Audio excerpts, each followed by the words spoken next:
Boom, we're back. Alright, so today we're going to be talking about the discourse between DJ Craze and DJ Qbert, two of the top DJs in the world. You could call it a beef. And, everybody's asking what's going to happen. Are they going to battle? Craze says he wants to keep the battle right now in making tracks. Qbert says he wants the battle to be a scratch battle. But we haven't heard much since then. But, one thing that we did overlook that I alluded to that I didn't really talk about and really go into rabbit hole about was this right here. It's very, very important. When we just did a lecture on the A-trak not having scratch notation in the 90s. This is him showing DJ Qbert his list of scratches, taxonomy, which is, organizing words.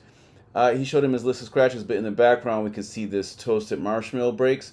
So today's lecture is going to be about how this toasted marshmallow break art relates to DJ Craze's allegations of calling DJ Qbert a weirdo. So we're going to be going into what a weirdo is, and the definition, and weirdoism, and we're going to be going into Discogs and going into the Dirtstyle art. Right, we're going to be pulling the Dirtstyle art out of Discogs, and we're going to start with this toasted marshmallow breaks. I mean, today we're just going to talk about this one cover by Qbert under the alias name Darth Fader. Right, his name Darth Fader. So let's look at this. All right, so you can see this is A-trak at 15 years old, being a teenager, a child, having toasted marshmallow breaks. Right, so let's play the song in the background. That's coming up in a second, because we're going to be showing how this all relates to the Cheech Wizard stuff and the Dirtstyle art's strong influence of the art of Vaughn Bode, right? And and his son as well, Mark Bode, right? And how it influenced hip hop in general. But so let's start here with what Craze was saying. So a lot of people don't know that it's really important to note that YouTube actually has a sampler engine inside of all its videos, and any video is actually chopped up into 10 pieces, and we've been releasing 10 sample pieces. Like, you can trigger with the 10 buttons 0 through 9 on your computer keyboard. You can trigger 10 different triggers, 10 different samples of any said video. So it chops up a video into 10 pieces. And so this Craze part that we're going to be talking about today, I think, is actually on piece number 4. I'm going to hit button 4. Let's see. Yeah. Nigga, you a weirdo. What if I'm asleep and I should be hating? Stop acting like a weirdo. So I pushed button number 4, and I was able to cue right to the weirdo part. That's where that is. So you can do that on your, you can go to this video. You can do that on your computer as well. But you see, watch what happens if I press 0 through 9. I'm going to press each button. It sounds like a wood. That's 0. X bigger than you. X bigger than you. Hey, little soldier, you ain't ready. Hey, little soldier, you ain't ready. Hey, little soldier, I'm hitting YouTube. This is number 3. Your shit is garbage. This is 4. Nigga, you a weirdo. Wow. Craze is good on just wow. So number 5 is wow. Wow. Number Craze. 6. Yeah. Number 6. And also, it's important to note, we're going to be transcribing Craze's his diss of Qbert. We're going to transcribe these scratches, right? And Qbert is right, though, that it seems like these scratches weren't done in a continuous fashion, that these were punch-ins. And for those that don't know what a punch-in is when you punch into the clock of the time code, and you're not doing everything continuously. You're punching in and out, so you're recording on and you're recording off. So it's chopped up recordings pieced together. That's what people talk about, punching in and out. They're punching in at a certain time and then out at a certain time, and then another session or take is coming in at another time. All right, so I'm gonna go through the other ones. Let's see. This is number 8. Number 9. Qbert saying scratching, right? So so we're gonna line this up, and we're gonna go back to number 4. I'm gonna click button number 4. Nigga, you a weirdo. What if I'm asleep and I should be hating? Stop acting like a weirdo. I'm like a what if guy. Why you acting like a weirdo? So Craze was calling Qbert a weirdo, and we're gonna go to we got a lot of stuff lined up. We're gonna go to the definition of weirdo. I'm gonna close these things when I'm done with the windows, so I don't have a million windows open. But let's click on this. Weirdo. Weirdo. Weirdo. Weirdo. All right. So, what is a weirdo? Person who is extraordinarily strange or eccentric. All right. That's as a noun. All right. Strange, weird, as an adjective. All right, and let's also talk about let's go to the actual Dirtstyle cover. We're gonna go to Discog. So we show that A-trak cover. Let's go back to the A-trak cover. Let's shut down weirdo. Eating kids. Stop acting like a weirdo. Well, first of all, my best friend, he's black. Like, okay, I'm racist. Wow. Craze is good on juggling and at DMC. Okay, so I wanted to stop there, right there. That's perfect timing. And we're going to play this quote, and this is a excerpt from Alex Sonnenfeld. And, this is the guy that was trying to jack, TTM notation from me and, put it in his software. And, shout out to Nicholas Karras, who just left. We'll be covering that. He left Skratch, because he's the one that created it. And they came in, Bob Kruger and Alex right here, and Bob came in and tried and joined with Nicholas, who was formerly working with me, and Nicholas had left me, but Nicholas has since left them. But we're going to cover that whole story. But this is them interviewing Qbert. And yeah, so let's just see what they say. So this is Alex Sonnenfeld, who was formerly, he acknowledged that he used to be a German kind of skinhead type, not the friendly skinhead type, because there's the good skinheads and the bad skins. He was a bad skin. All right, and we're going to talk about all that stuff today, how that relates to like the right-wing stuff that Qbert's been into, and the original reason for the Craze beef. A lot of people don't realize that it's actually based on politics and not just music. It was, Craze was originally coming for Qbert for political reasons. All right, so we're going to be talking about those politics today, but let's play this first. Just a side note question, because the first time I heard you, it was at Dr. Octagon's Blue Flowers, and this was for me, it was mind-blowing, And just to let y'all know, yeah, Blue Flowers, he's talking about Dr. Octagon, Cool Keith rapping over Dan the Automator's production, and Qbert was the DJ on that album. And it's an amazing classic album, and a lot of those scratches, all that stuff still can't be touched today. Like Bear Witness is what he's talking about, I'm pretty sure. At this stage, this was really the start to start scratching and things like that. And actually, I thought this is a black DJ who's scratching, because at this time I only thought that only black DJs can scratch like this. So you see that quote, here in America, that type of talk doesn't fly, you know what I'm saying? So, a lot of people in Europe, they're not used to, like black Americans kind of challenging people as far as, ethnic speak and stuff like that. And, obviously he's grown up outside of, the culture of equality and stuff like that, because it's, a very bigoted type of remark. I'm going to rewind that. Because at this time I only thought that only black DJs can scratch like this. And so Alex is kind of going into a kind of racial trope where it's kind of, he's saying that, it's like saying, he's playing into racial stereotypes of saying that he says he thought only black DJs could scratch like this. Let me put the closed captions actually on. Because at this time I only thought that only black DJs can scratch like this.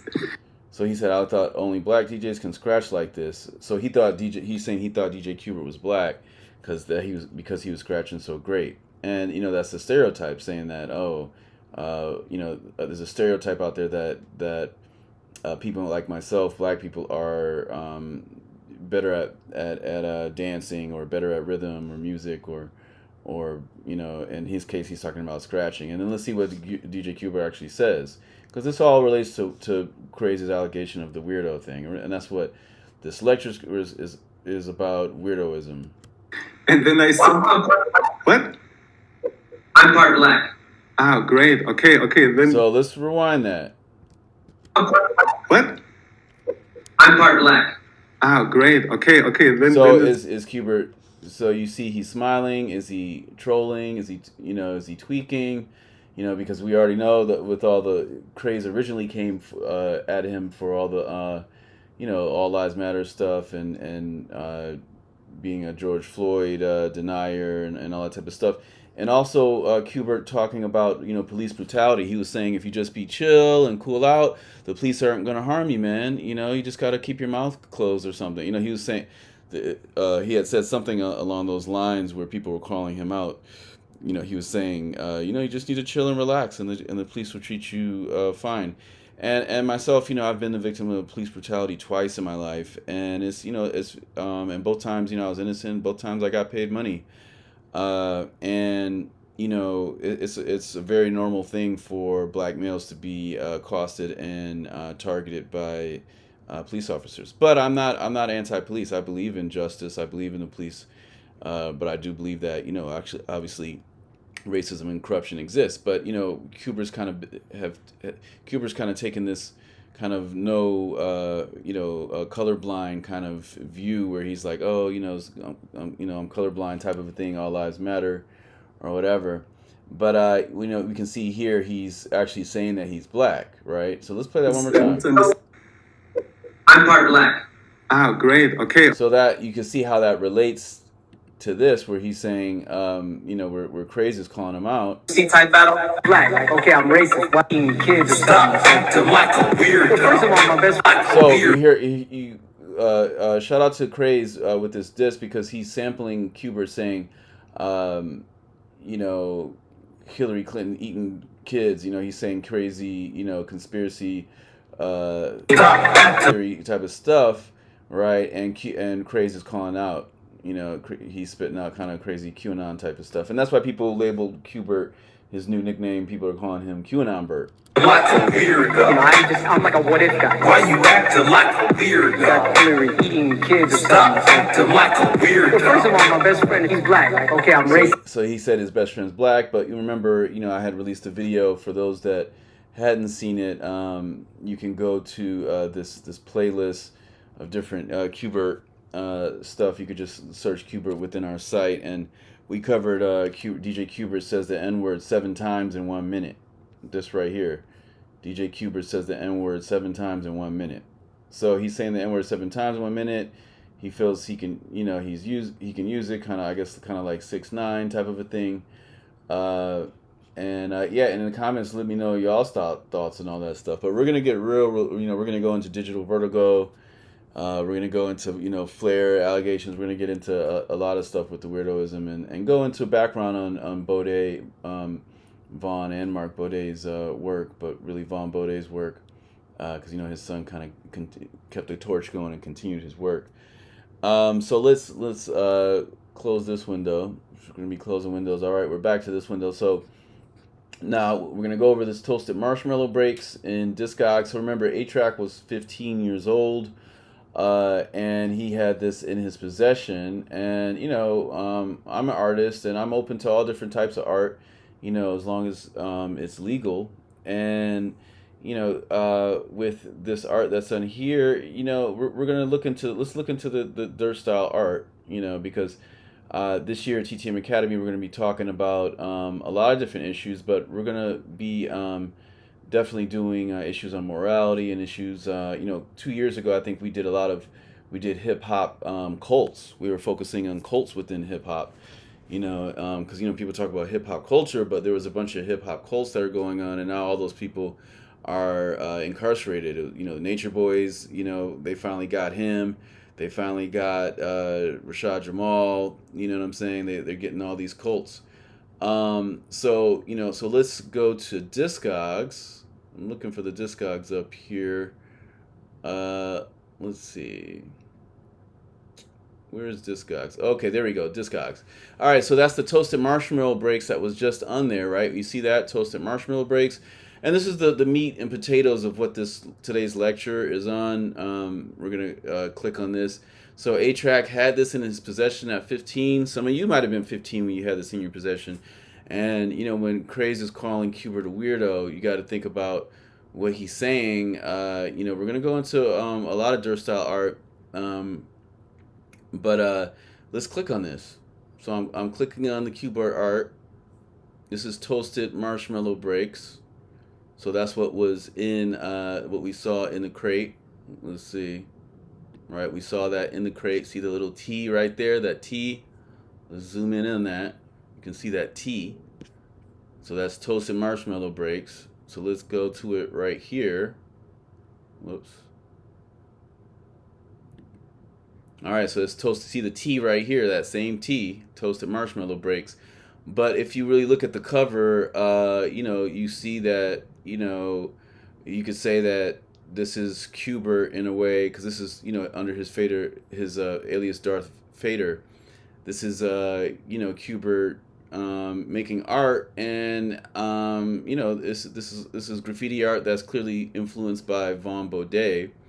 Vaughn Bode is a seminal artist that influenced, you know, a lot of people, and, you know, no pun intended, as far as the word seminal, you can see that, you know, a lot of nasty stuff is happening here, and seed is being spilled, and I don't even, you know, I gotta keep it clean for the algorithms, you know what I'm saying? But, you know, this is something that I didn't notice until something actually happened in my house. Like, I got a 2-year-old, and my 2-year-old was trying to go in my hard drives, and so I was like, you know what, let me cover up my hard drive area under this desk with a record cover. So I just randomly picked out a random record cover, and I picked out this record cover, and I didn't look at it, and I put it up, and I was like, wait a minute. And I started looking at it and looking at the art, and I'm like, wait a minute, this is not proper for my 2-year-old to see. And so I used the Art Blakey cover instead, and that kind of led me to this lecture that I had been planning to do for months. I had actually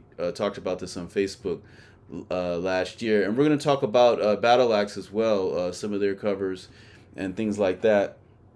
But yeah, you can see that, you know, this is heavy influence from Vaughn Bode, and we'll go to a real quick thing that shows you the influence. So yeah, this is Vaughn Bode. He's known for his Cheech Wizards, right? He's known for the Cheech Wizards. That's why I had this lined up right here, this Beastie Boy. And I'm going to show you, I got it lined up because it's on number 5. If you click the button 5 on Sure Shot, it goes straight to Cheech Wizard, right? So I'm going to let y'all hear that.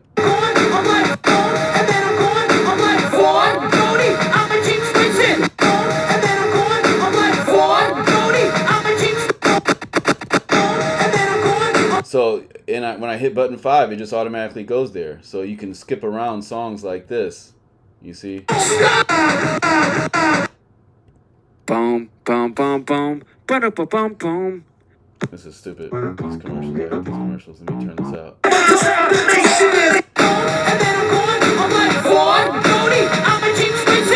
All right, so this is a Cheech Wizard right here. For those that don't know what a Cheech Wizard is a character by Vaughn Bode. So listen.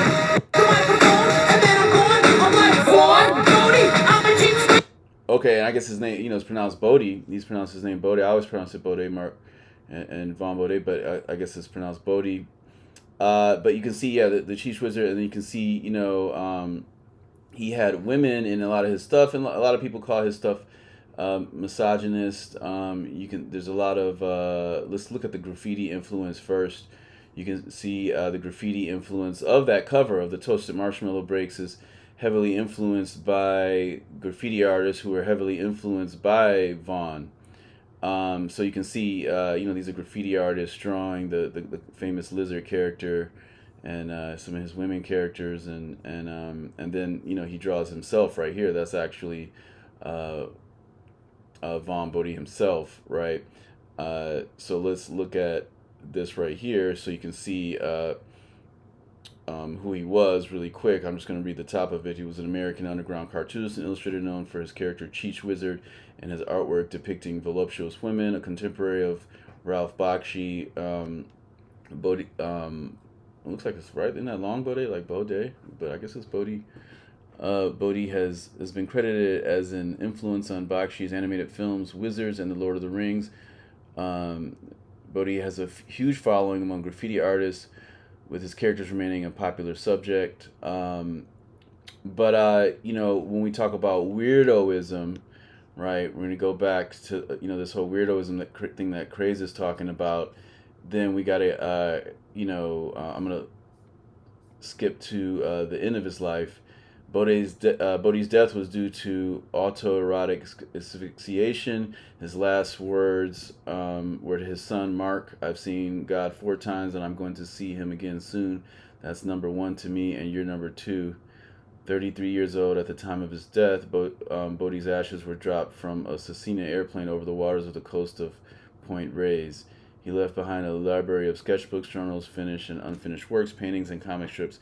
Most of his art has since been published in a variety of collections, mostly from Fantagraphics. So you can see, a lot of people associate hippieism with just like positivity and peace, dude. But then there's, the dark side of the hippieism, and and we're gonna get into that as well, as far as this cover and Craze's allegations of Qbert being weirdo. So we're gonna look at this, and it says Vaughn Bode was an entrepreneur of underground comics and creator of the Cheech Wizard, and was self-described as an auto. I'm just gonna say maybe they not like us or something, or I'm gonna say auto they not like us, hetero, homo, maso they not like us, sado, trans, uni, omni. All right, so I'm not even gonna have to read all that, but yeah. So he was coming from a very from a very weird place, because you could see all these different the sado and the maso and all that type of stuff. He had a lot of misogynist stuff towards women, and people criticized that, and you can see like in these examples like this, and you can see this is where he got influence from. I guess this is you can see where these artists are influencing each other, but he's doing plays on what other artists were doing, and they would play off of each other. You can see Vaughn had his own underground comic strip, and he was an innovator, right? And just like Qbert's an innovator, and let's go to this right here, because there's actually a collaboration. Let me close this, because there we go, boom, right there. There's the collaboration right there. And as we can see, when Craze is calling Qbert a weirdo, Qbert is embracing the Vaughn Bode or Bode culture. And we can see this, the Cheech Wizard kicking the lizard in the nads. And this type of thing is it's like teens are kind of into a lot of the Dirtstyle stuff. I bought Dirtstyle covers as a teen just because they look cool, and I didn't really look into the art. I didn't see that closely of what was actually on there, you know what I'm saying? And I only saw it, really saw it until right now. So you can see the connection. It's the exact same type of thing, where this motif from Vaughn's motif of this seed dripping or whatever is the same motif that you see in some of his art, just like this, right? Where a lot of his characters would be sexualized, even though they're cartoon characters, and even this we can see the details of the lizard's package or whatever. All right, so yeah, so like so we can see this right here. Like, this is very, very, very important for this lecture, because we can see that not only has Qbert collabed with Mark, the son of Vaughn Bode, that you can see that he's kind of embracing that culture within his own art. All right, so we're gonna go back to this. All right, so remember he had just said he was black, so this is Qbert apologizing about his George Floyd stuff, saying, "Pain of paradise, we see a beautiful future coming very soon where black people will be treated equally with all races as we are truly one human race. I don't care what you stand politically or what sides you take. The fact of the matter is the murder of George Floyd is unacceptable. Black or blue crime or vice versa or any color on any color must be stopped. These eye-opening events now will let us all realize it's much more fun to be loving towards each other, isn't it? How can some people be so out of touch from simple love towards one another? We are," and he was the one that was doing it, but now he's, backtracking because there was a backlash. When we are fresh from the womb as children, we love everyone who taught us to be hateful. Who taught us to be hateful? Why is it that making love is more explicit than killing on this planet, especially killing black people who have contributed too much to this world? Why should Earth's true first man and women be subject to that kind of treatment? It's like going to Mars and disrespecting the main residents there. Whoops. Main residents there. Black people should not be subject to that kind of treatment ever. Please recognize your history as black people who were here first. How do you feel about Native Americans when they got slaughtered on their own land? It does not make sense and it's of the highest evil. We are starting here with stopping this. So he's speaking about black people as they're somebody else, but when we go to that other thing with Alex Sonnenfeld, he was saying he actually is black. And we're going to keep playing that too. It does not make sense, and it's of the highest evil. We are starting here with stopping this nonsense. Good thing is we know the love is destroying the evil now, and our eyes are opening to many hidden things from us. Things hidden from us. Stay focused on love and forgiveness, and don't fall into the trap of hate or anger. I know it's hard in this strange time, but trust the cosmic plan. It always works out somehow. Sing and dance, and use your talents at the peace rallies, and the evil interlopers will be pushed out and diffused. So remember, in the past we covered his quotes about the police thing and saying, "Hey, just talk just respectful to the police, be nice to them." He's speaking to black people and he's saying, "No, you're not going to have any problems." He was saying that black people were basically, complaining and whining about police brutality and stuff. That all you have to do is talk nice and chill and be calm and respectful to the police officer. Nothing bad's going to happen. He says, "And trust that God, the universe, Jah, Allah, whatever you choose to call the divine mastermind, has a mysteriously beautiful plan that is in full effect right now. The tunnel light will get brighter until we each reach the promised land very soon. And we know this and envision it already together. When in doubtful situation, ask yourself what a Christ-like figure would do. Big shots to our boy, Agent Decoy, for the art." All right. And for those that didn't know, yes, this is Qbert in the Pepe mask, and he also released some Pepe NFTs, and we're probably going to do that in a whole separate thing and talk about the details of his Pepe NFT. And yeah, so let me read this. Qbert says, "Yes, I apologize for thinking that people talking to me and saying stuff and reading things. I only wanted to protect everyone in case it was true." He's talking about the All Lives Matter stuff. "No one should die like that." He's talking about Floyd. "And that it was horrible, inexcusable, and disgusting. Nothing like that should happen to any person of color. And right now it's time to unify and not separate. I love y'all." Right? Because somebody, Stanton Warriors, said, "You posted the other day that George Floyd and the cop were crisis actors and that the protesters were paid by Soros. You have deleted one of these posts, but there's still some up. Do you still believe he was an actor?" Somebody, yeah. So people were calling out for weirdo type stuff.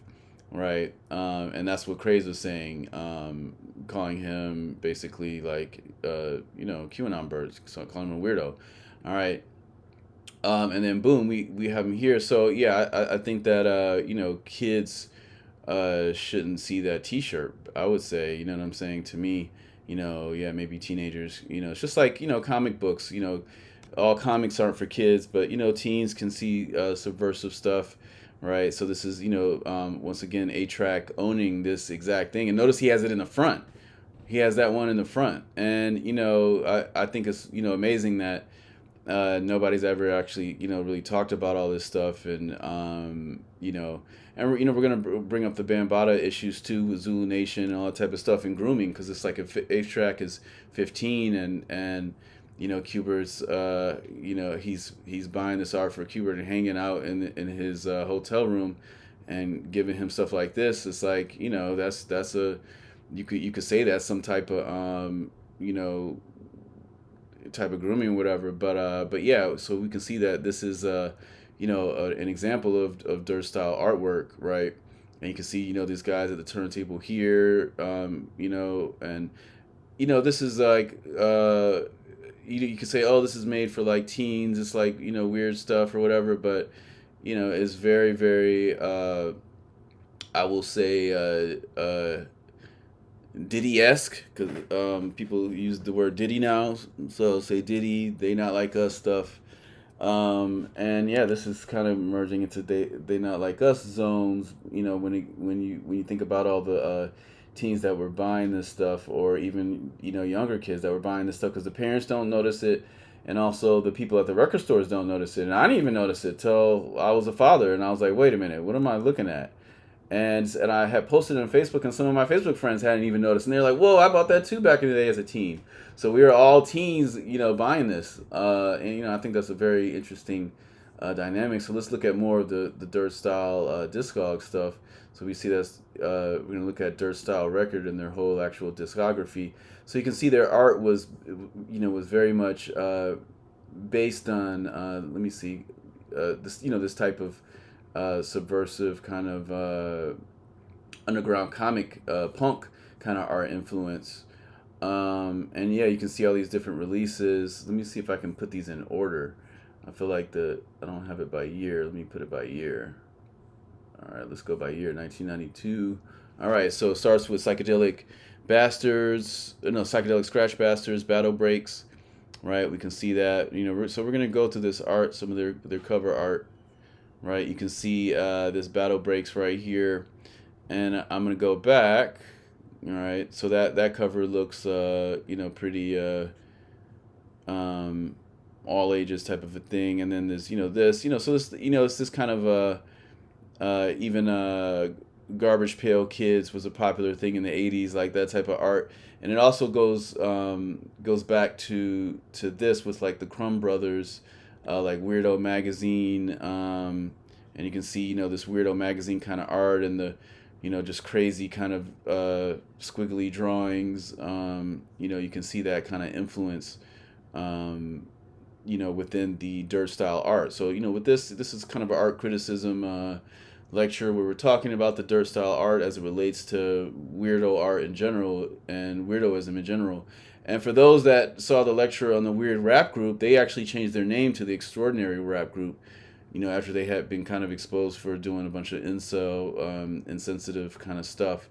But that's a whole nother lecture. So yeah, and then we can also see what happened with the Crumb family. Like one of the Crumb brothers died. Robert Crumb is the most known. He's still alive, and his children are all cartoonists. His wife and his brother, who died early. There's a cool documentary about him, but you can see how these type of things and Kendrick, they not like us stuff comes into play. And we're going to talk about Flair's allegations. I'm not saying they're true. I'm just saying that we're going to actually talk about them because Flair doesn't have as big of a platform as when he posts stuff. So he's posting stuff through Facebook, and both him and Q are on the MAGA tip, and so we can see a lot of connections that they have. And we're gonna go back to the art.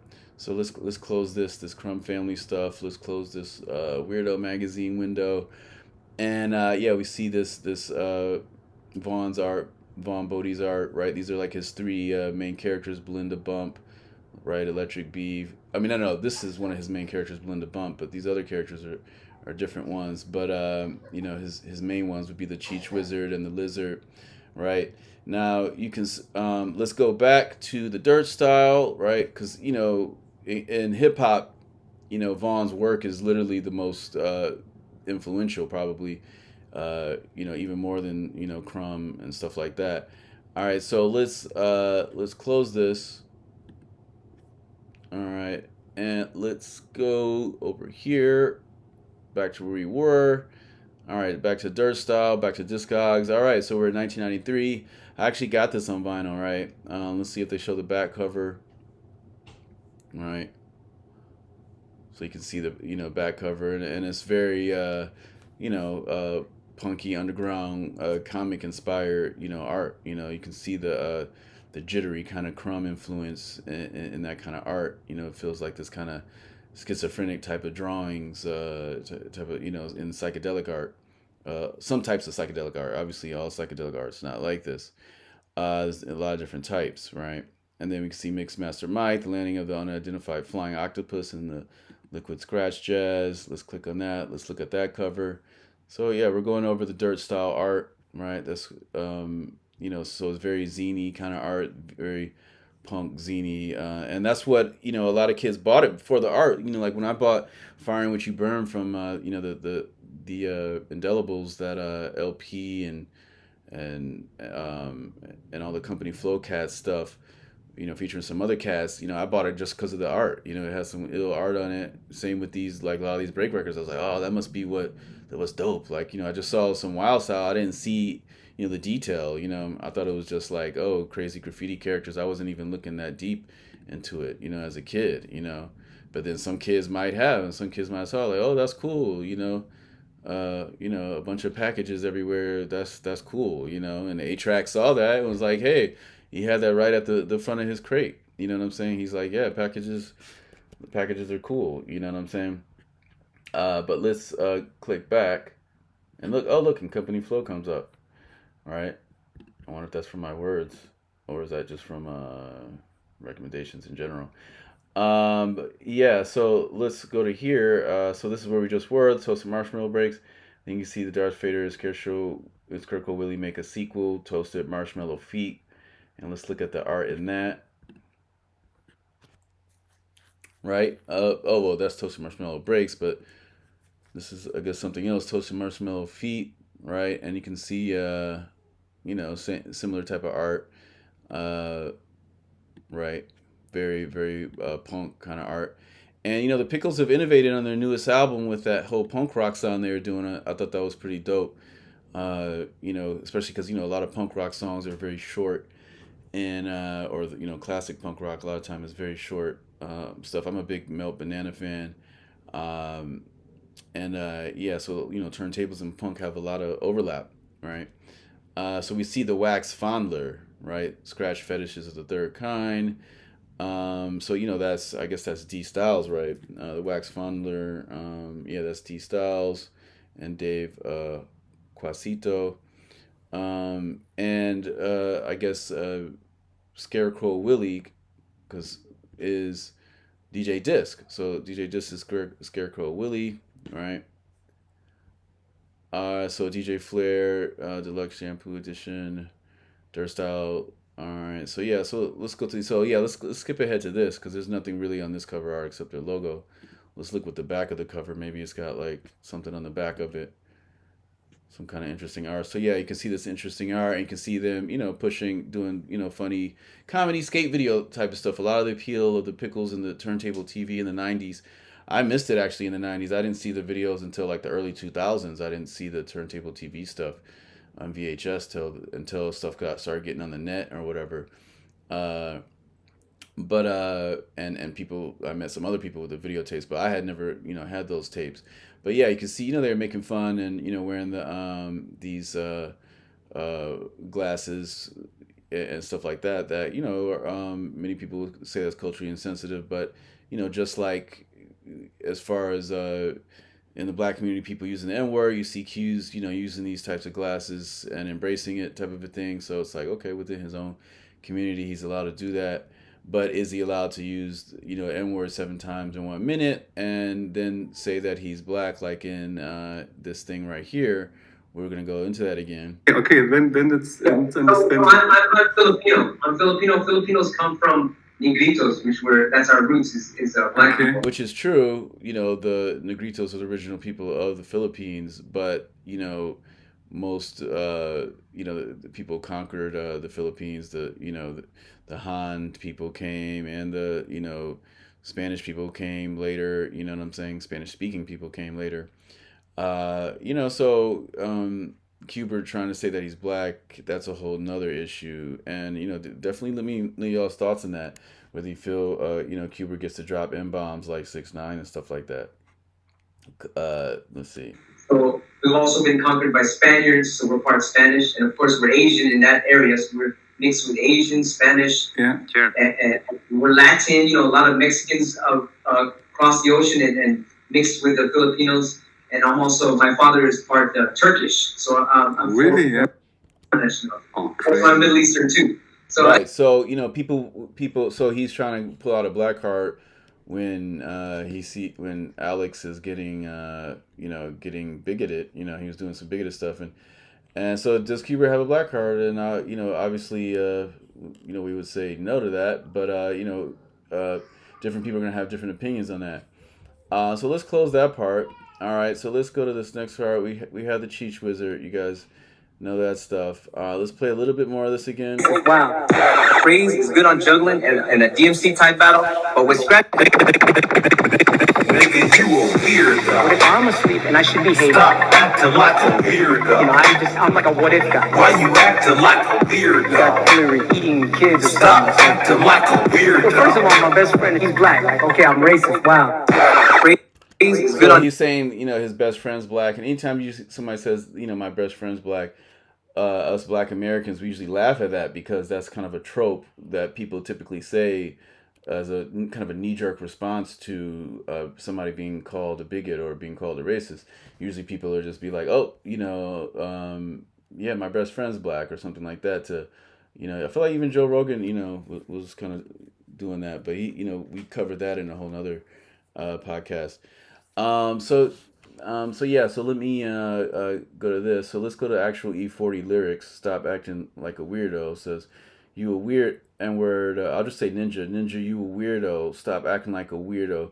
Why you acting like a weirdo? Stop acting like a weirdo. Ninja, you acting like a weirdo. Stop acting like a weirdo. Why you acting like a weirdo? Stop acting like a weirdo. All right. And, E40 is actually one of my favorite rappers. I would say he's my favorite because he's definitely one of my top 10 rappers because his, the way he tweaks words and creating new words, and just like Turntablism, he's always innovating new techniques and new ways of patterns, and always rapping over innovative sounds. And he also tweaks his sound. He tweaks his voice a lot. He has a lot of inflection, like verbal inflection. Just like how even within this song, Craze uses a lot of verbal inflection. Scratch inflections when he's scratching and replying to Qbert, who's saying that he can't scratch. We're gonna go to Craze's actual scratches. Let's play that. Juggling and a DMC type battle. Now right here. Oh yeah. What? It's kind of like how it's almost that's similar to E40's actual flows. Like what? He's inflecting stuff. He's using a lot of inflection in his scratches, and that's Craze is using a lot of inflections in his scratches to show that he's new school in this, because in the old school people weren't using a lot of inflections. People were just doing a lot of stab this, stab that, and not a lot of inflection. You know what I'm saying? It was more rhythmic stuff. It wasn't a lot of a lot of hearing the power down sound or the reverse of that, going from zero and then speeding up, in an exponential way, in a logarithmic way, and in different ways to make different types of inflections. All right. Yeah. I'm a good last now, right? Those four kind of it could have been a lot of different types of scratches. It could have just been stabs that are inflected, but it could have also been going back and forth. It's just like a violinist when you're transcribing scratches.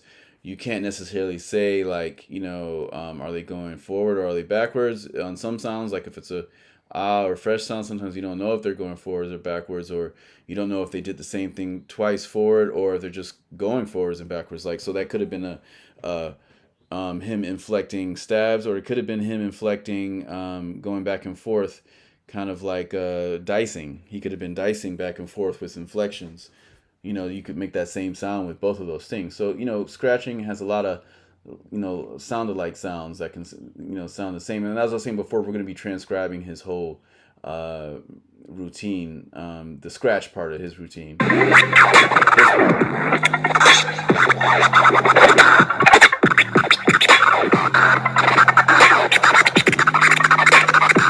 Between me and you is you trash.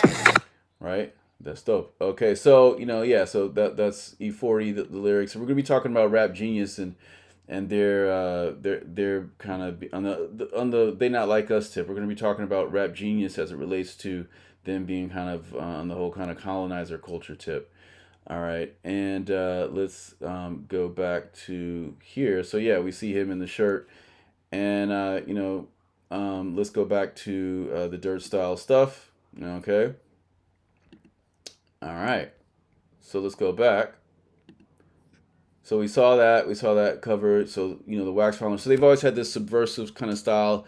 We know that D Styles has this kind of Wax Fondler break persona that has a lot of kind of S&M type of stuff in there. So let's Mixed Master Mike unidentified Funk Octopus presents Eardrum Medicine. So let's click on that. Let's see what these covers look like. All right, the front, back, Mixmaster Mike, pretty straightforward, some octopus stuff. So, Mike was choosing more cleaner stuff, and, he blew up. He became the Beastie Boys DJ. And we're going to be, back to the Rap Genius thing, we're going to be talking about the Ninjas in Paris line that the Beastie Boys said that Rap Genius actually covers that up. And so we're going to be talking about Rap Genius covering up issues in hip-hop, because that's a big issue that, artists of the European diaspora saying the ninja word, All right, so, the Wax Fowler, Skratch Encounters of the Third Kind. Let's look at that. Let's look at the back of that. All right, so it's, it's pretty straightforward, nothing out there, just UFO type of stuff. So we're analyzing this art. So the Wax Fowler black market, I'm not gonna say that breaks. All right, and so let's look at that. Let's look what this looks like. All right, and we can see that this is very similar art to some of the Crumb stuff and the kind of schizophrenic, kind of serial killer kind of art. And this S&M type of stuff, punk type of stuff, punk, kind of like punk rock, but it's also just kind of dark, twisted stuff. But yeah, so we can see the vibe of kind of all this stuff. And let's go to this is a classic. I had this on vinyl, the backsliding turkey cuts, right? So let's look at this art. And it all, like I was saying before, kind of a zine kind of feel, zine art. But yeah, we see with this, it's very teen kind of jock kind of art. Qbert. You see Qbert right here actually representing himself in this thing, and you can see this whole kind of jock kind of what do you call it? Just kind of punky kind of stuff, right? And like that's what I was saying, just kind of the underground comic kind of art is basically what it's derived from. We're talking. That's why we mention Bode and the history of all of it. All right, so let's go that, and you saw the turkey with the nads and stuff like that, right? So it's like it's kind of jock humor. Right, and that's where a lot of people felt Qbert was coming from on the kind of jock tip when he was kind of made his response. Like some people were saying, sticks to scratching and that type of a thing. But yeah, we see hee haw breaks. We see I'm not gonna go on to these gag ball breaks. Right, we can see this these motifs coming back, Bushwhack, Darth Vader. Right, and then there's the STD breaks. Right, there's the Wax Fowler. So D Styles had a lot of stuff, but we're not gonna cover it. We're not talking about D Styles. We're just talking about the Qbert stuff. But this is Qbert's label, and we can see the turntablists were buying this stuff in in the 90s and the early 2000s. Let's hop out of there, and we're gonna kind of end this off on some of these different things. Let me close this. I was gonna mention. The same way that he's kind of hiding that in the art, Kehinde Wiley was hiding seed in his art too. You can look that stuff up. We're going to do a whole lecture on that. But there's little small drawings of seeds and stuff like in there. I'm talking about seeds of the masculine seeds. You know what I'm saying? All right, to not be frank, basically. So, and this is Mark Bode. To if you want to see or Bode, whichever way you pronounce it. I've always heard Bode, but yeah. So you can see, he took up his father's art. We're gonna close this window.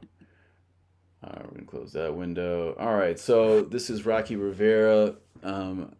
I believe she's Filipino, I believe, and she went to the same high school as Q. So we're gonna, I found this because she said, this whole weird thing was in here. He says that I'm gonna read her story. He says how DJ Qbert made us proud, then failed us. This is on just weirdoism in general, right? An op-ed series, of long form essays are patron only, blah blah blah. Okay, when I was the editor of Ruckus Magazine, a local music mag that behaved like a social directory in pre-social media times, we were proud to put DJ Qbert on the cover of our second issue. As a pioneer of the Bay Scratch DJ era, he solidified Filipinos in our place in hip-hop culture forever with his innovative scratch techniques and unparalleled ear for breaks. The founders of our magazine were East Asian, and I, a Panay at the helm, felt that we had at least one ace in our pocket for contributing to hip-hop and what is undeniably at the root of black culture. He was a source of pride in what some may call simpler times, when artists were able to compartmentalize their art form and their ideology, and hip-hop was still a subversive underground culture. And notice that she doesn't claim that she's black. She calls herself Panay, And, Qbert's never claimed that he was black until just now. And it could be taken as sarcasm in that video that we showed you. So I interviewed him for a segment called 10 Things You Didn't Know About DJ Qbert, a journalistic move that preceded the many listicles crowding your newsfeed today. It was a smart way to spew facts and have fun with someone who was a notorious eccentric, if not definitely drug addled. And by the time I interviewed him, rich. I arrived at his house in Daly City, behind the 7-Eleven on Gilbert Boulevard, an infamous hangout where creatives took their shoes off at the door to enter his all-white clad house, complete with life-size cause pieces and the entire George Lucas film studio crew present.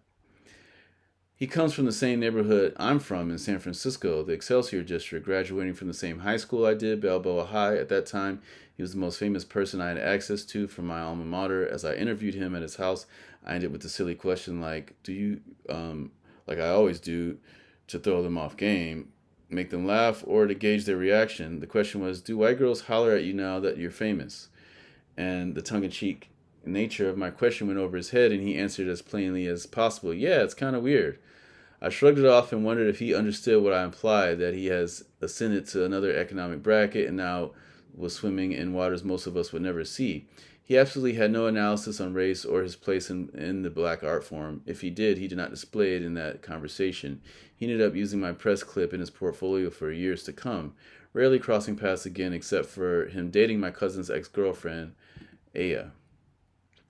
I mostly forgot about him, that interview in particular, and that particular question until his recent Twitter faux pas during the George Floyd protests. It was smack in the middle of my social media hiatus, still reeling from my mom's passing and finding companionship of sorrow with grief of losing yet another black man at the hands of police. Since I was off socials, I did not know to the extent what Qbert said or what he fudged up on, and whatever he said, I remembered how out there he was and how nobody came to him for an educated political dialogue. From what I remember, he didn't even graduate high school before he blew up. He just grew up in a totally different era than me, a different class at Balboa. Shortly after, Bam came home from work, conflicted about those tweets, knowing that our names would always be associated with the pioneers of Filipinos in hip-hop. As someone who had multiple songs with Q, Bam was compelled to say something about it and bounced a couple of drafts off me. Without fact-checking Q's statements, I urged Bam to do it via text, sensitive to the possible embarrassment of social media ridicule. So we see Bam's coming into the picture. All right. If we were going to check Q, then we needed to call him in and not call him out of respect for his place in hip-hop history. I quoted the Jay-Z line about fools arguing at a distance, hoping that we could intervene without tearing this man's legacy to shreds. I also know that Bam isn't as concise as me on socials and Twitter and a tweet deleter. Yeah, so I know that BAM isn't as concise as me on socials, and a tweet deleter. Conversations this deep with people you respect aren't supposed to happen via DM, and definitely not via tweet. BAM said he already sent that text. Q responded dismissively in a 3-worded "love you man" sort of text. There was nothing else I could say after that. I had to let BAM go at him. All right. All right, and so let's read the next one. When Q doubled down and claimed that he was voting for Candace Owens, who openly opposed George Floyd protests, said he thought watching Trump was funny about all lives matter, but when being educated about it, claimed absolute ignorance of the counter movement. This was not the proper reaction for him to have. To further elaborate of his ignorance and about the subject and speak politically in alignment with the right. Sadly, I do not believe it to be an authentic reaction. This MF was talking about conspiracies and aliens back then, back when us city kids first learned of the planted FBI AIDS epidemic that was revealed in books like Behold a Pale Horse. The difference between he and I, outside of our shared ethnicity and places we called home, is that he hyper-focused on his craft, and I went on to San Francisco State University and learned about ethnic studies. There is no defense to what he's saying. There's no reason to be so far removed from current events. What have I learned in his insight is to how he might have gotten there because of his love for hip-hop and despite his love for hip-hop. When I interviewed him, he used my press clip in his portfolio for over a decade, which solidified to me that his story was, outside of DJing, pretty unremarkable as a Filipino from San Francisco. So I turned to Asian American hip-hop historians like Oliver Wang and Jeff Chang, who basically canonized hip-hop history decades after Q first touched a turntable. Because I am the beneficiary, I think I'm friends with Oliver Wang on Facebook. I'll tag him when I post this. Because I am the beneficiary of this accumulated culture and history, it was my duty to take their knowledge and apply it to Q in context in hopes that I could find a way to show the lasting damage his stance will cause in our community, right? Because, my homie Cutting Candy, she was, really hurt by all this stuff too. And people were coming for Cutting Candy. They're like, oh, she's a socialist, da da da. People were dissing her in my comments, right? In Wang's book, Legions of Boom, Filipino-American Mobile DJ Crews in the San Francisco Bay Area, Wang follows the evolution of DJing in the Bay from garage parties and cotillions to international showcases. We had our own legacy of hip-hop that was unique to the block parties in the Bronx where hip-hop started, where Kool Herc, an Arab Jamaican sound, plugged his mobile DJ setup into a street lamp on a hot summer night. The Filipino mobile DJ scene came directly as a result of immigration, upward social mobility, a growing Filipino middle class, and a social network of those that could afford its services. Wang posts middle class families were essential to the long-term growth and the health of the mobile crews, as their financial resources helped nurture a fledgling scene to a flourishing one. While the birth of hip-hop was due to the dire economic conditions of the 70s urban plight of the Bronx, the West Coast iteration of DJing was based on innovation through isolation, the very thing that captured DJ Qbert that catapulted DJ Qbert to fame when he, a relatively unknown DJ at the time, won the 1991 DMC championships, would also undo him. Geographic isolation, in addition to an influx of karaoke-wielding Filipino immigrants, birthed a mobile DJ scene that both Q and I benefited from in legacy. In my estimation, Wang writes, the relative isolation of Bay Area scratch DJs during the 1980s was a competitive boom because it allowed DJs like Qbert, Apollo, and Mixmaster Mike to develop styles that were through a long-term process in which their experimentation in technique and style had not been actively observed and appropriated by others. So in addition to being removed physically and culturally from East Coast and European DJs, Filipino DJs were notorious for being so insular and focused on turntablism that they never left their bedroom, right? So we're talking about the whole bedroom DJ thing. And, it's also important to note, the Bay Area was a place where Vaughn Bode actually moved to from New York and became part of that whole counterculture scene, right? And and we went over why the similarities in the art of Dirtstyle art and counterculture comic art, right? And in an interview with Bill Brewster and Frank Broughton, for their seminal book, Last Night a DJ Saved My Life, The History of the Disc Jockey, they compare turntablists with a cryptic cult and argue that the impact of scratch DJing was to distill the essential elements of hip-hop DJing. It's interesting because Rakesh Brown, shout out to Rakesh, he's a turntablist and rapper, dope rapper, and turntablist. He was just saying that he felt like turntablism was a cult and he just got out of it.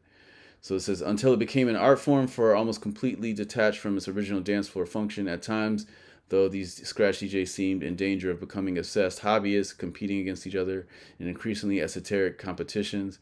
That seemed to explain how Q got here, got rich off black culture, and never cared to do anything else. He chose technical innovation over personal development, and he certainly had an extensive life-size action figure collection covered in plexiglass and displayed proudly in his house off Gellert Boulevard. All right, if you grew up in the Bay and you remember, let's see, I'm not going to read all this, but because this goes mad long, but I'm going to keep reading some more. If you grew up in the Bay and you remember when 106 KMEL had no color lines and the Benetton ads ruled magazines, Qbert was all about that mind frame, something that many OGs from that era share. When hip-hop was a mostly black and brown subculture, it was certainly multicultural and inclusive of whoever had skills. Pioneers had to break through barriers and catch bullets for the rest of us to get through the door, but they also were able to slip past the mainly political correct virtue makers we employ today. This is how they were able to not just survive, but flourish, because they had made the rules as they went along. In Wayne's book, DJ Pone remembered Q as a hard worker and hustler, someone who was so adept at marketing and promoting himself that he changed the paradigm of how DJing was experienced. Wayne writes about the content of Crew's Invisible Scratch Pickles created, saying, Qbert and his emergent community of scratch DJs helped transform the image of turntables from introverted bedroom DJs into public figures who began to appear in television commercials, music videos, motion pictures, and in the mid to late 90s, through videos, websites, and other resources, the DJs, regardless of their location, could access. Qbert was remembered for how he made DJ culture digestible and therefore accessible. Some people feel the opposite, right? The scratching, that's what kind of Craze is saying, that it's not digestible, that, you know, when you go to scratch nerd, that it's not digestible for people. That's Craze's argument. Except now hip-hop is no longer a subculture, but a multi-billion-dollar industry that has deviated far away from its humble beginnings into a capitalist wet dream, and wherever capitalism goes, community loses. All right. So we don't have to read the rest of this. Let's actually read some of this though. So when it came to black art forms, be it visual, musical, or performance, they were held to a hegemonic standard that guised itself as equal opportunity, while simultaneously being critiqued that it was not up to par, up to their white standards. Formalism is used when minority groups, such as women or black folks, are held to a standard that is not only impossible, but held up as a noble lie in which only white artists earn accolades from. So formalism, while new to me, is something that I'm familiar with. I've heard this stance before pertaining to female MC quotas on festival stages. I've heard this excuse as a reason why male bloggers don't put women artists up, or why they don't play our music on the radio, or even why they can't engineer or higher pitched voice. They can't engineer our higher pitched voices. It's all discriminatory BS based on a lie that quality precedes context. And, you know, it's important to note the bell curve thing, where a lot of DJs, bigoted DJs these days, feel that DJs of the European and Asian diaspora are smarter, you know, mathematic wise, so that makes them smarter DJs or whatever. But those are, you know, obviously stereotypes. And on the woman thing too, I think, you know, I wanted to show you all this. You know, the lead woman from Wave Twisters, for those that all remember, you know, she was kind of like, you know, the Vaughn art that we were just talking about, the Bode art, where, you know, it's very kind of misogynist, where, you know, you see they're wearing stuff that's not chaste, the opposite of chaste, right? And also, you know, you can see Qbert released this book in conjunction with some other people that he did the movie with, like Doug Cunningham. Turntable Timmy, the memory went out and I had to erase some stuff to clear up some more space. But yeah, Turntable Timmy, Qbert did a book with the guy he did Wave Twisters with, Doug Cunningham, right here. But you see he's going from children's books to, you know, movies with, you know, women with their nipples poking out and stuff, Vaughn Bode type of stuff. But then let's get back to the Dirtstyle catalog. Let me close these windows too so I don't go back to them. Let's see. Let me close that. Let me close this. But oh yes, I just saw this recently. It says, after watching this clip, Qbert, my mind was blown trying to understand the crab scratch fully, right? And just showing that the T to him notation is back there. But notice this kind of the A-trak style where he, instead of using dots as clicks, he's using lines as clicks. But the cool thing is, Qbert over the years has admitted, and shouted out me as being the inventor of, TTM. And remember, he gave me the scholarship 24 years ago at ScratchCon 2000, right? Let's go back to the discography. We're at page 2. Now we're at 2001. We're at DJ Qbert gag seal breaks. So we see mixing, just like Vaughn, we went through in the past, just like Vaughn Bode, mixing cartoon characters with like S&M type stuff. We see that happening, but it's on the punk rock tip, and it's funny, right?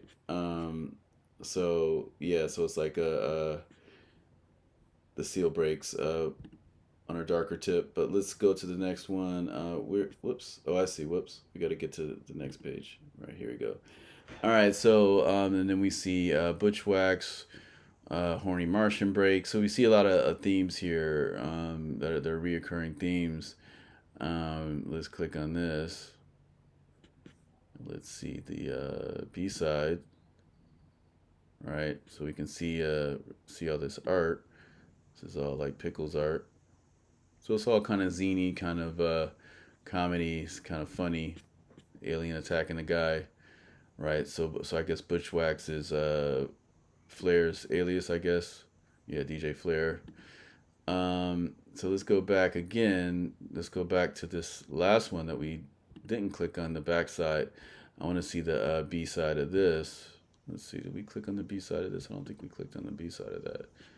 Yeah, let's see. So yeah, that's funny, right? But yeah, so Scratchy Seal, is a character that people really got into, and the Scratchy Skills skipless stuff was really really innovative. It totally changed the game. He was able to take DJ Swamp's technologies and build off of that. DJ Swamp, when I interviewed him, he said it costed him like $7,000 to figure out that 100 BPM was basically like the magic skipless speed. 100 BPM, when there's 3 counts per measure though. It's not a full, 4/4 time. Full 4/4 time loops are when you get to the next one up. When you get to 133 beats per minute, you have a square.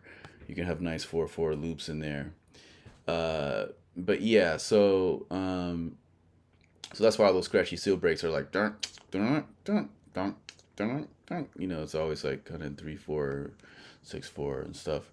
So we have DJ Realm juggling jaws. Whoops. So yeah, shout out to Mike Realm. I'm trying to click on the actual album cover. But we don't have to click on all of these, but I'm just showing y'all the kind of gist of the art, of where they were going with all the Dirtstyle stuff, right? So there's a bunch of Flair stuff, and so we're gonna talk about all these Flair releases now, and Qbert's problems with DJ Flair. Let's click over here. So this is what Flair posted on Facebook. Flair has me blocked. I was trying to interview him too, but he doesn't want to be interviewed. But the DJ Flair and Thug Rumble breakup. This story began about 9 years ago when Thug Rumble told me over the phone that my records weren't selling anymore, and they were going to stop paying me my royalty checks for all my break records and my magnifying glass DVD, which Yoga Frog didn't do a thing artistically on. I guess myself being naive and really not knowing the business side of things, I believed them, especially Qbert, since we had been friends for over 20 years. But I guess when money is involved, friendship goes out the window. So and then we're talking about, this is Craze's allegations of weirdoism, and weirdos can be manifest in different ways, and in business dealings, it can be asymmetric, right? And we're going to read the rest of this, and you'll see what I mean by asymmetric. Asymmetric ways of dealing with people, all right, not straightforward. At the time of the scam, I had bills to pay, rent, all that. So getting back to the Rumble, I made a deal with the devil being Yoga Frog and Qbert being the slimy snake. I was so desperate for money when this all went down. I needed money back. Can you believe this? Yoga Frog and Qbert offered me a measly $1,000 for all the rights to my break records and the magnifying glass DVD, which I never got paid for either. I negotiated over the phone with Yoga Frog and Qbert, saying I would take them to small claims court. So I finally got $3,600. Still peanuts, but I needed the money bad, so I agreed to the $3,600 and signed the contract under duress with those hustlers, giving up all my rights to my records. So it's kind of is like the Puffy thing, the Diddy thing, where he's taking people's selling people. I'm sorry, when he was buying and owning everybody's publishing, he was giving them money in exchange for their publishing rights. And rights to reproduce their work. And my take on that particular subject is that it is messed up to exploit people, but when you make a contract, you have to agree to whatever the terms of the contract are. And if you're an adult, you're making your own adult decisions. So let's see. And I never got paid for it. Now, to my other disbelief, these money-hungry sharks kept selling my records, even though they told me they weren't selling anymore. So I said, Q, if you're not selling my records and DVD anymore, then why are they still on yours? Why are they still on yours? Maybe sites? Because they're not making money. Why are they still on your website? Anyways, Qbert said he would take my products off his website. Here's the shocker. To this day, all my records are selling on all the internet record stores. I can't believe my so-called friends for over 20 years would do that to me. As for Yoga Frog, I always knew he was a crook. Without me, Qbert, remember, this is just me reading what Flair's statement is. This is not my personal beliefs for those that are just tuning in. All my records are selling on all the internet stores. I can't believe my so-called friends for over 20 years would do that to me. As for Yoga Frog, I always knew he was a crook. Without me, Qbert wouldn't be where he is today. That 44-year-old 8-hole would probably have his arthritis transforming his pudgy little hands off. And another thing, he's talking about the fact that the flare scratch allowed you to go twice as fast, so you didn't have to move your arm twice as fast. By using the phantom click to change the direction of the record, you're able to not have to click on changes of direction. So you're only clicking in the middle of the scratch. So with just 2 clicks, you can make 4 sounds. Where in the past, to make 4 sounds, you would have to do 4 clicks.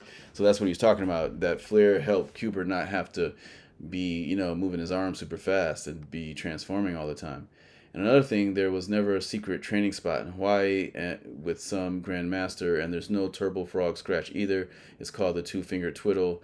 And that snake didn't even live up to his promise to perform at ScratchCon. He never planned to. He just wanted to sell tickets. Well, here's a little taste of what these con artists are about. There's the image, and there's the person behind the image. I think I'll tell it to another Qbert story. Well, one time A-trak was coming over to Qbert's house to record for a turntable TV, and this goes back to the 15-year-olds having that kind of subversive art. And him even coming to Qbert's house, right?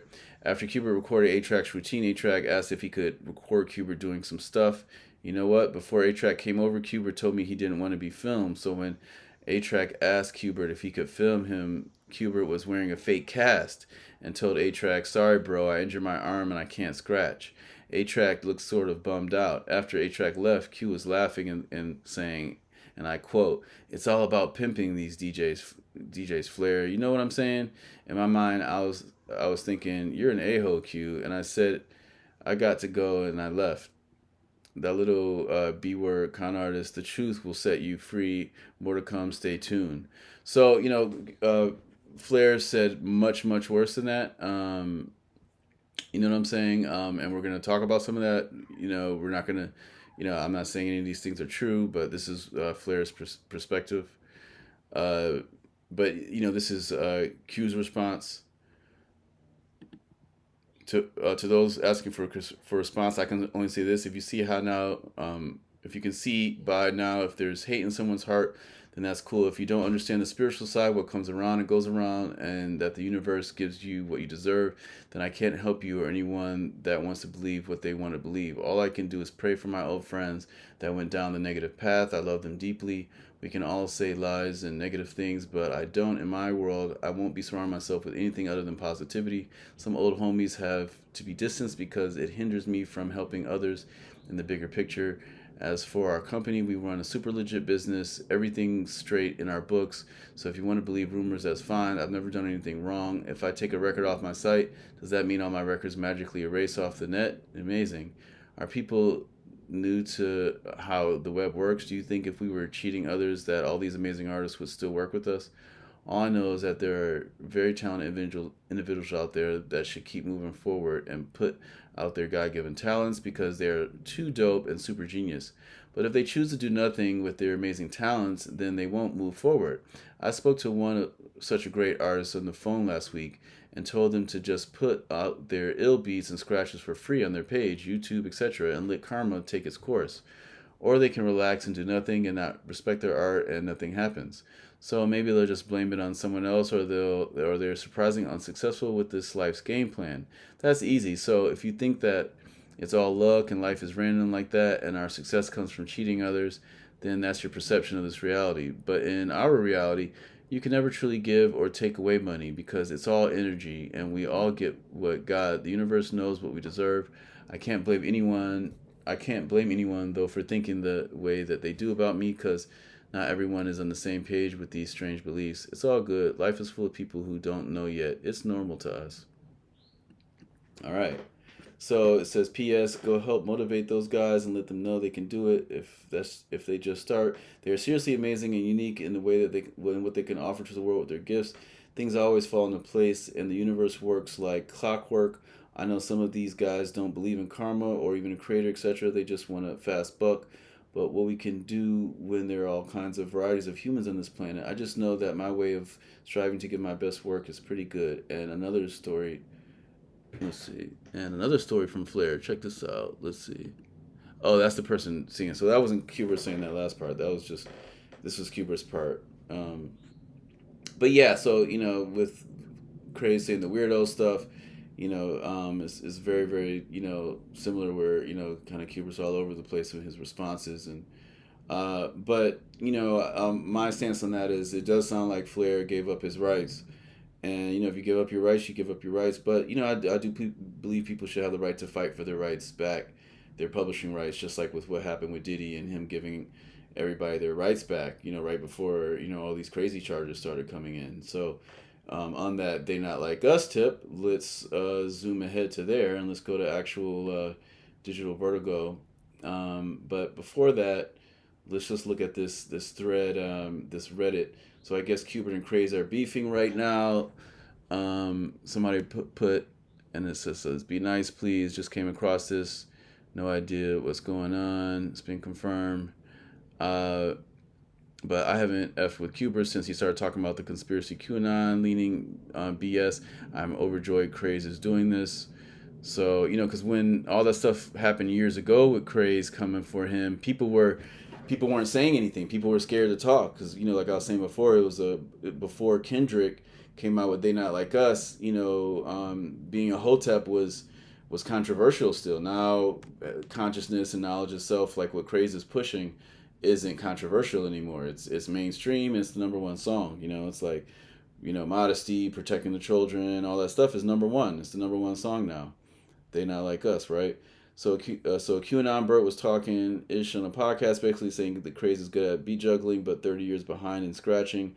I'm sure there's no shortage of DJs that have been waiting to clown Q ever since he came out as a conspiracy ding dong. Back in 2020, and let me also put out a disclaimer. I'm the word conspiracy theory gets stretched in a lot of ways to mean anything that's not mainstream. So I don't label people as conspiracy theorists. I'm just reading what people say, because to me anything conspiring just means planning stuff for the future. and everybody plans on stuff for the future.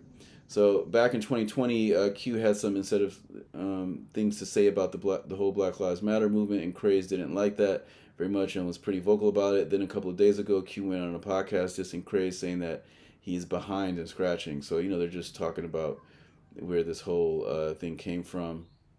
Right, Qbert has been going off the deep end for a couple of years now. Totally drank the Illuminati Kool-Aid, but calling out Craze. Qbert is no doubt the god of scratching, but in a battle, he's one-dimensional, and he can out the one guy who's all around the best in the world. At first, I thought it might be just marketing, but hearing the disses using that track, that seems pretty damn personal. Craze by Bully Beatdown. Oh, so they're saying who do they think would win?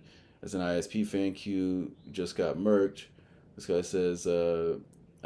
He said, "I'm not racist, but my best friend is black in front of God and everybody," and had it thrown back at him in a battle. And I was talking about that earlier. It is an innovative thing for Craze to do to actually sample another turntablist and use that to fire back at him.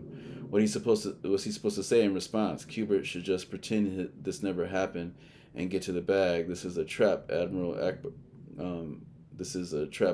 Akbar voice.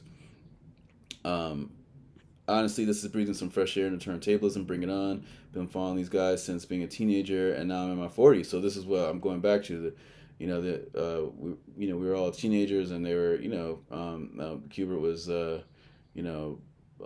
pushing a lot of weird art on teenagers. A lot of weird, kind of dark art stuff, right? A lot of gross stuff, right? We just went through the gross stuff. But okay, so now more DJ Flair Thumb-ish. Has he lost the plot? Okay, some people may be sick of the saga now, but I saw on my Facebook newsfeed that Flair had added a whole new load of extremely damning accusations about Qbert, not just about his business trading methods, but real terrible stuff about his character.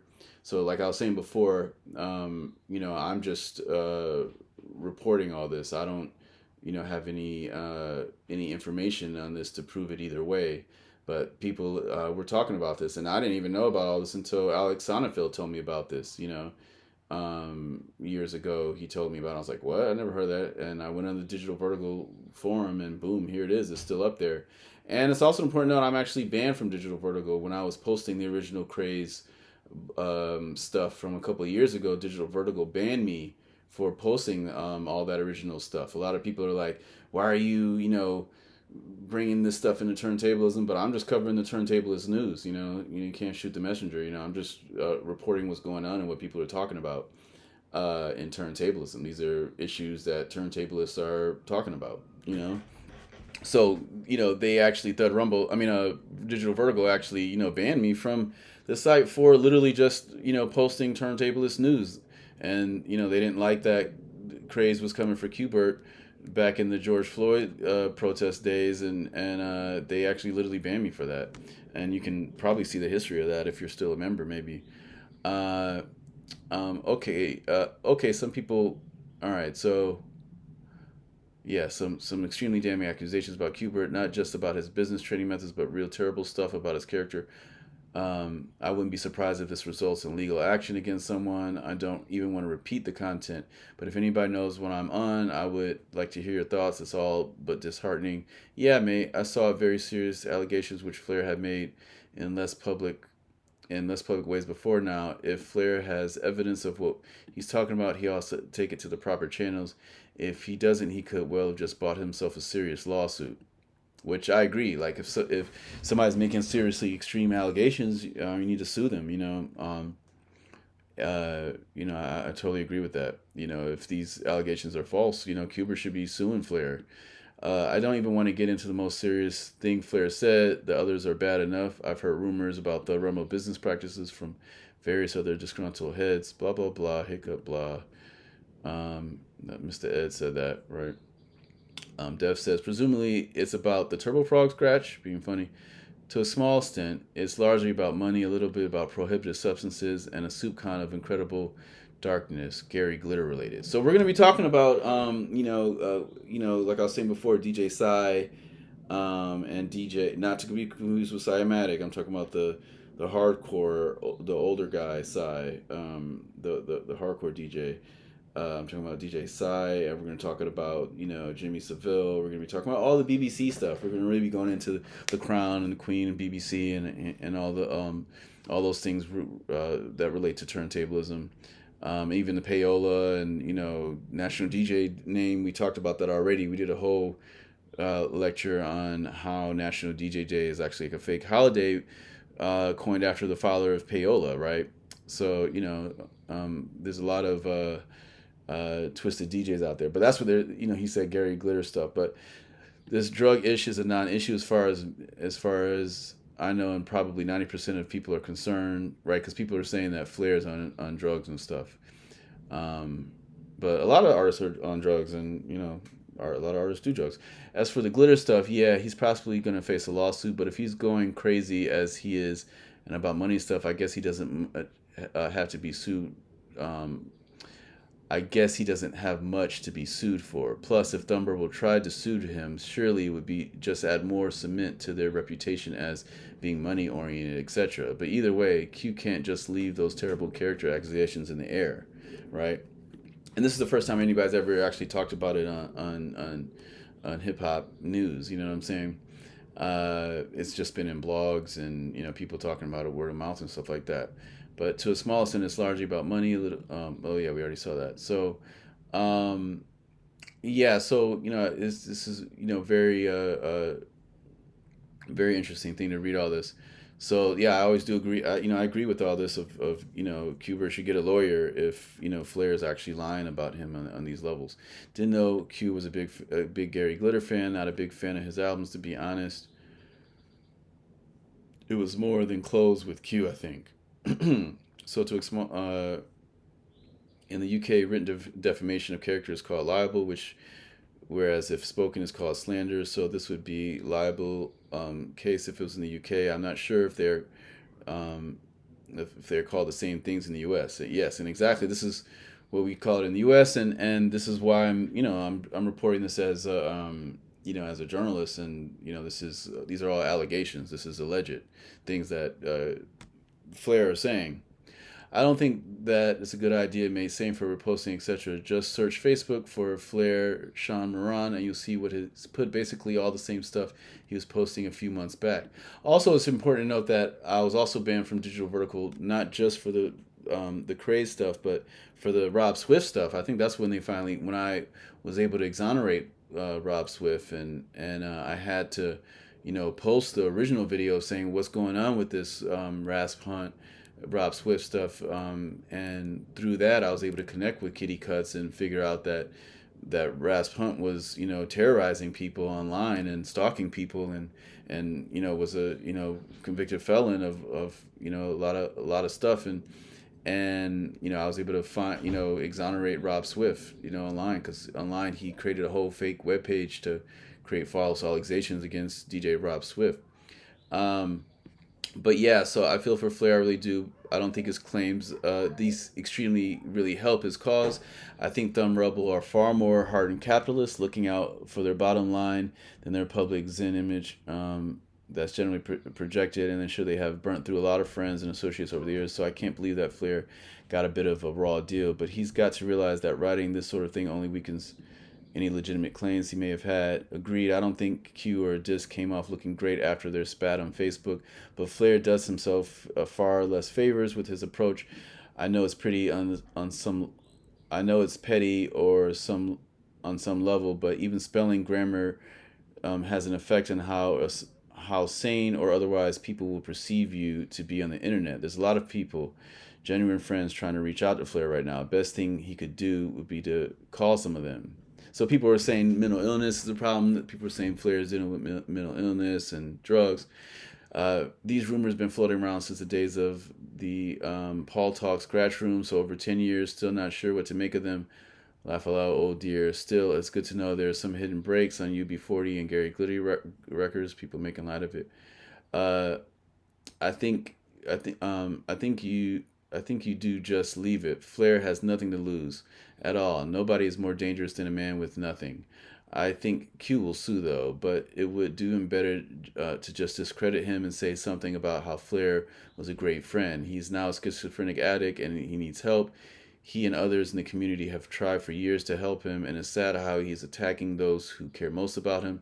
That's what I would do if I were him, regardless of the truth of either side. It goes to court, and what? Flair ain't gonna shut up. Gives him a platform, and sounds like Flair has some recording of Q at the very least being shady, and he has no money, so no reason to even shut up. Q is effed, frankly.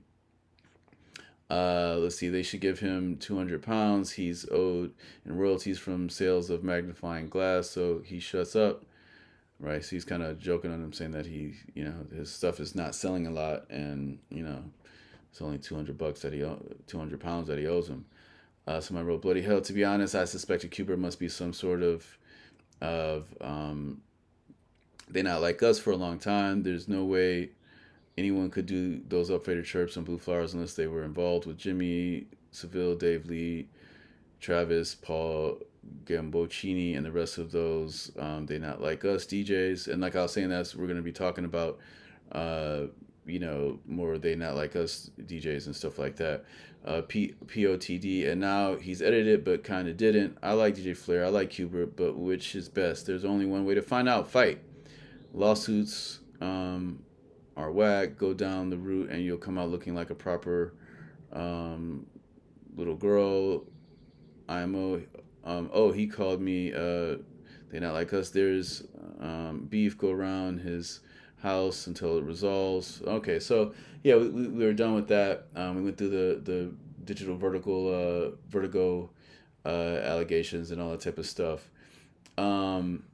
So let's we're gonna wrap this up. We've pretty much gone through everything, but I do want to finish reading some of what this woman was writing that went to high school with him. So is he a uber perfectionist turned mad person a la Ye? Is he an uneducated but highly skilled DJ that just woke up yesterday, hopefully, and is in dire need of an Austin Powers VHS update of the last 20 years? A deep download of Yuri Kochiyama and Grace Lee Boggs into his head like Matrix software? When he dropped his True School video, so remember we went over the True School video in the chronological Craze Beef video, the video about all the beef from a chronological perspective. So we went over that video, and we went over it in the past too. But when he dropped this True School video, Clear the Air, it did the opposite of that. It reinforced his absolute ignorance of damaging statements and showed how men in the industry move to cape for each other in times of crisis. Thanks to his DJ friend Ren and his media branding, along with Eric K. Arnold, a journalist I vaguely remember trying to sun me for pitching a cover story to EBX about E40, it showed the circle jerk of hip-hop purists that sustained the industry thus far. So that's what I'm talking about, the cronyism, and we're going to talk about the Zulu Nation stuff and the secrets, because with Africa Bambaataa, a lot of people are saying Africa Bambaataa had a book, just like Flair is saying that Qbert had a book, the allegations. But I know this one guy, a Zulu guy, and he told me that Bambaataa was had some like bath salts and stuff. Not the bath salts, the drugs, but bath salts like the actual, stuff for like a jacuzzi or whatever, and that he was giving like people bath salt massage therapy and stuff like that. That Bambaataa was doing that for some of the Zulu people. But we're gonna really go into the Zulu stuff. We're definitely gonna be going into all that stuff, but not in this lecture. I honestly couldn't even get through it. How could anyone continue to watch the sad, dejected softball pitches to Q, the grossly misinformed stances, and who can forget the "my best friend is black" statement, right? That's what I was saying. It's a trope. What was worse is, even if possible, was seeing his peers bow down as if bringing up his mistakes and was somehow tarnishing his legacy. I saw them caping for it and even defending his name, quietly logging down every person who said something and didn't say anything.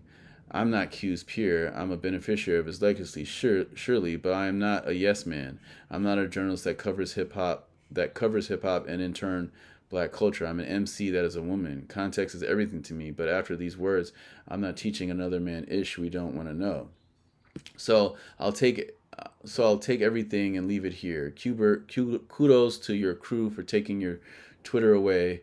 You should probably stop talking from now on. You should go on a sabbatical and stop being famous, because all you said to Bam was, "You're defaming me, bro." And the sad part was that you I guess he's not talking about Bam Bode, it's another Bam.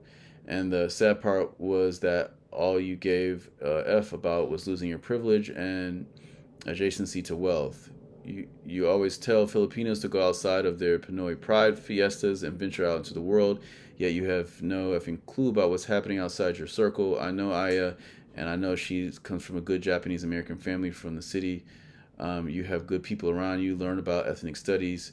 Read a book or maybe several. And if you vote for Candace Owens for president, I can't stop them from coming for you. All right. So she wrote that piece. And that's just to show someone that's coming from, you know, his same similar background of being a Filipino American and you know, all those dynamics, right? So we've pretty much wrapped this up, and in the future we're gonna cover this. We're gonna go through the actual original Craze versus Qbert battle. In the past, I think I feel Qbert was winning. Even back in the 90s when these battles, you know what I'm saying? When this battle happened and they did the tour with all that. But we're going to be going through all that. And we're also going to be, like I was saying before, transcribing Craze's actual, diss. We're going to transcribe the scratching stuff from his diss first, not the other stuff, all the production stuff, the overlays and all that. It's a lot of overlay production. We're just going to focus on what the scratches are. And trying to predict what the scratches, trying to interpret what the scratches are. Because like I was saying before, just like with violining, with the violinist, you don't necessarily know which direction they're going when they make the note, because you can do it on any direction. With a lot of scratches sound the same both ways, so you don't necessarily, you know, if you started going forward or backwards first, if somebody's doing like, dicing, all right, and then we're also going to be showing everybody PMOS 1.4. We've got to the 1.4. We're really excited about that. We've been at version 1.3 for a second, but we added a new button to it that totally changes the game, and we have a stronger audio engine for it that has higher resolution sound now. So we're going to be showing that on Instagram very soon, probably today or tomorrow. And so that's pretty much it. So I'm just going to go out with this. Number 5. Wow. Craze is good on juggling. Oh, it's number 4. I hit number 4. Nigga, you a weirdo. What if I'm asleep and I should be hating? Stop acting like a weirdo. You know, I'm like a what if guy. Why you acting like a Got weirdo? hillary eating kids or Stop something. acting like a Well, first of weirdo. all, my best friend, he's black. Like, okay, I'm racist. Wow. Craze is good on juggling and a DMC type battle, but with scratching, he's like 30 years behind and shit. So it's like, if you like that battle shit, then Craze, he'll fuck shit up. Scratching, man, he gotta catch up. That shit's like. Yeah. I'ma get the last laugh now right here. Yeah. I'ma get the last laugh now right here.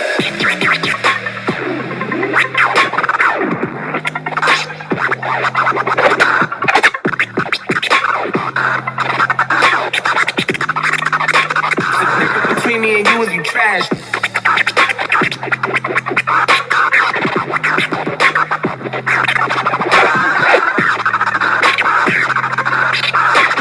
niggas gonna learn to respect the king.